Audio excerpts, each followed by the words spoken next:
the military advantage. They are still the greatest military in human history.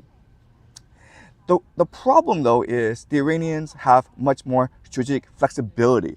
And what I mean by that is the Americans, to overthrow this regime, need to decapitate the leadership.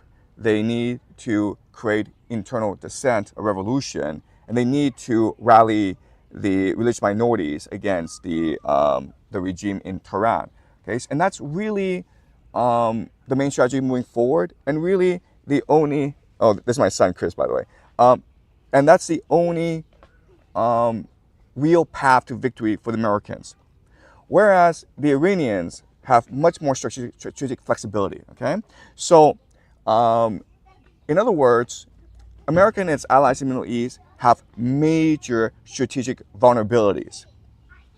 For example, let's take Saudi Arabia. Well, Saudi Arabia has two vulnerable resources that the Iranians at any time can strike at through their proxies, the Houthis, right? You have the desalination plants, which is the only source of fresh water for Saudi Arabia. If you knock out the desalination plants in Saudi Arabia loses all its fresh water in 2 weeks' time, and there's no way of replenishing that fresh water. Then, of course, you have the oil fields, which are extremely vulnerable to rocket attacks. So, Saudi Arabia, the main U.S. ally of Arab nations in the Middle East, it's extremely vulnerable to Iranian attacks. Then you have the Strait of Hormuz, which controls a great deal of the world's trade. If Iran closes that off, then that cuts off not just oil to East Asia, but it cuts off revenue for American allies like Oman, Saudi Arabia, the UAE, Qatar. And the last strategic vulnerability is you have all sorts of American bases throughout the Middle East, especially in Kuwait, especially in Saudi Arabia, Qatar. And these are legitimate military targets if America declares war on Iran.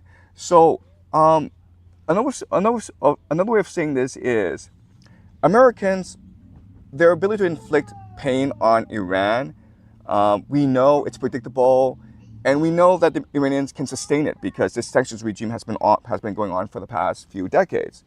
But the Iranians' ability to inflict pain on American allies, as well as the American military, as well as American consumers, well, they're not really predictable. And ultimately, you can make the argument that because the American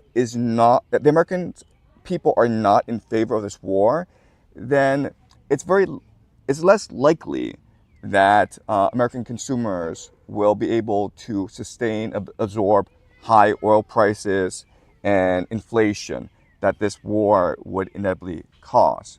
So I would say the main advantage going into this war, just from a geopolitical analytical perspective, I would say it's very much in favor of the Iranians.